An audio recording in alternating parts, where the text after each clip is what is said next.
We arrive in Tallin, Estonia. The old town is a United Nations World Heritage Site. The national flag has a black stripe for the national bird, the swallow, a blue for the cornflower, and a white for local limestone. The Baltic languages are said to be amongst the hardest in the world to learn. Try this signpost. We can't give you any guidance on pronunciation. In a park near the tall Herman Tower, we find this statue to Johan Pitka, a famous Estonian naval commander. Serving between 1889 and 1924, he fought in the Estonian War of Independence amongst other campaigns. In January 1920, he was made a Knight Commander of St. Michael and St. George, KCMG, by His Majesty King George V in recognition of his services. At this stage, we don't know what the English connection may be. From the highest point in the town, we can see the soaring steeple of the Church of St. Nicholas, invariably hidden by the walls of the fort which surrounded the town, but only part of these walls now remain.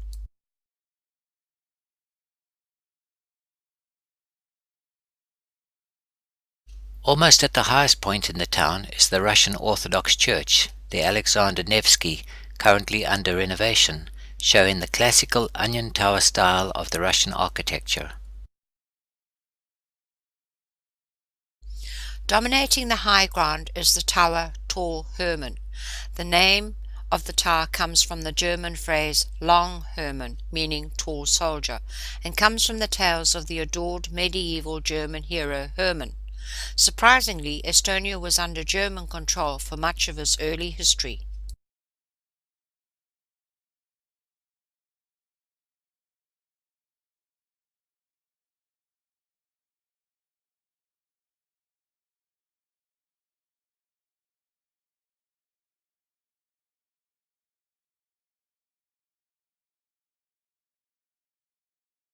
The twin steeples of the Kali Church, Charles XI for those used to English.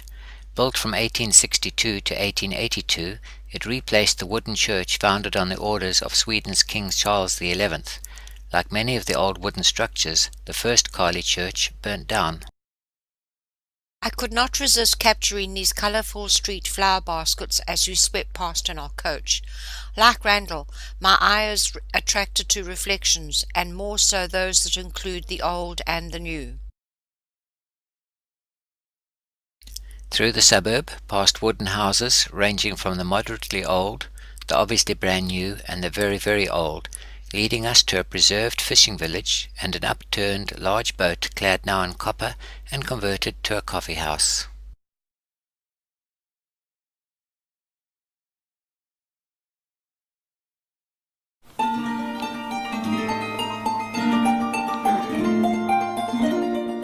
Here, two ladies in traditional dress entertained us with music played on the Finnish harp. The clothing tells anyone in the know just exactly what the lady's status is. The red dress and the headscarf tell us that this lady is married. The redder the dress, the longer the marriage. The belt shows the wealth of the family, but conservatively the maximum number of chains is 7. Otherwise you would be being too obvious with your wealth. By contrast, the single girl cannot wear a full head covering, nor an apron in public, and the embroidery on her blouse also proclaims her status, as does her dress.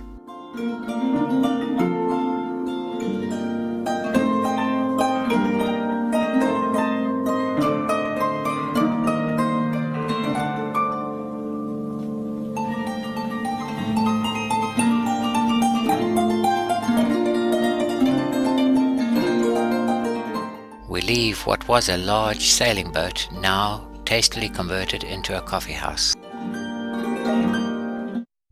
To the ruins of the Perita Cloister, or Bridget Cloisters, the ruins of a monastery built from 1407 under the control of Bridget.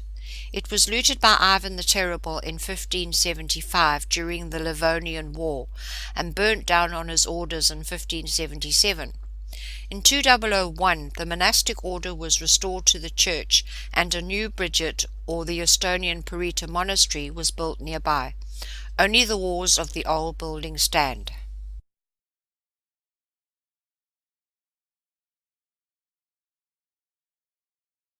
It's amazing where some plants can establish themselves. These are in the walls of the Parita, but if you or I tried to plant them like this, would we get a successful plant? I doubt it. Then some flowers, views of the Parita, and the river that runs below it.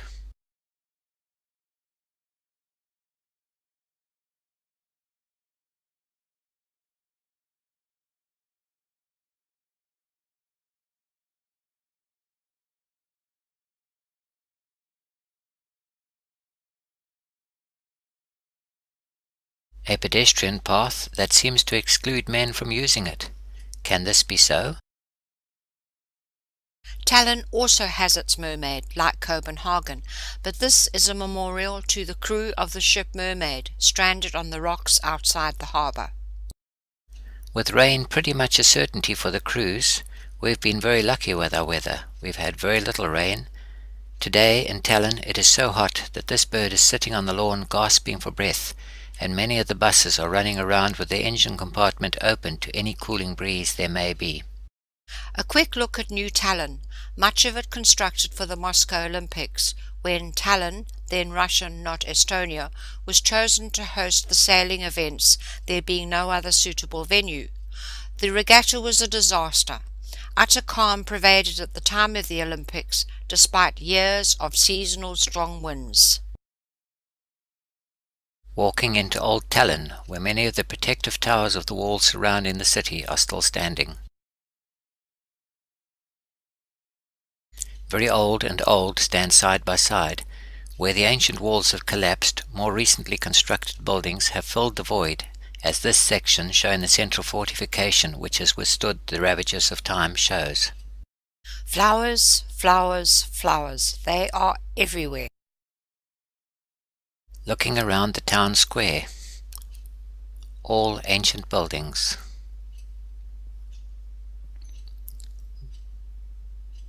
The steeple of the Holy Spirit Church, the central plaza, and an unusual drain pipe. We had joined up with Joan and David Taylor from the ship. It is unseasonably hot. Normally for a cruise at this time of the year, rain is expected daily. We have had very little. In this heat, a welcome refreshment stop at a street cafe. Does this mean you sound your horn in 250 meters? There is an orchestra ahead? Or even a hunt gathering? We have no idea. Under the canopies of the old fort walls, flower sellers and stores selling all kinds of local goods. A door with carved crest giving entrance to one of the fort towers.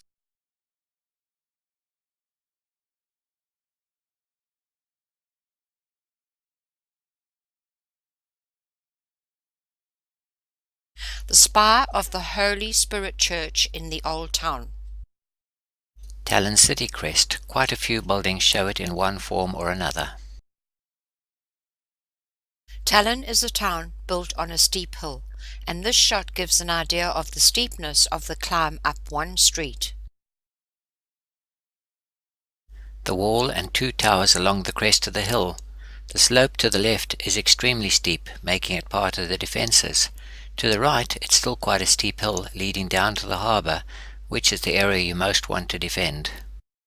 Another street view where the fortifications are well preserved. From the inside, looking out of the main gates to the outside world, and a tower showing the flat face on the inside, whereas the outer face is curved. Certainly being built near the top of the hill overlooking the harbour added to its visibility from the sea.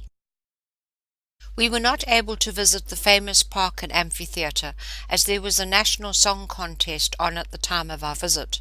These contestants in national costume are pictured during a break. St. Olaf's Church, the oldest in the town, with written records from 1267. Between 1549 and 1625, it was the tallest building in the world. The motivation for building such an immensely tall steeple may have been to use it as a maritime signpost, which made the trading city of Tallinn visible from far out at sea.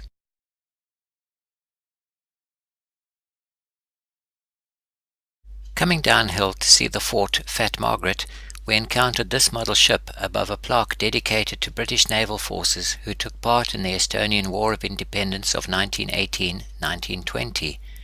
Several admirals were awarded the Estonia Cross of Liberty, and this takes us neatly back to Johann Pitka, KCMG, who would have fought alongside the British and was rewarded for his efforts by King George V. And so to Fat Margaret, our last stop before walking back to the ship in the nearby harbour. Fat Margaret, together with the great coastal gate, were built not only to defend the city from the seaward side of town, but also to impress any visitors arriving via the harbour. The origins of Fat Margaret's names are a mystery. Some say it was named after one of the larger cannons, while others hint at a cook called Margaret who once worked there. We see that some of the floating bricks from St. Petersburg have joined us in Tallin. Our compact, friendly cruise ship, the Spirit of Adventure, is overshadowed here. It's now on to Saaremaa, where we know that they cannot follow as the harbour is too small.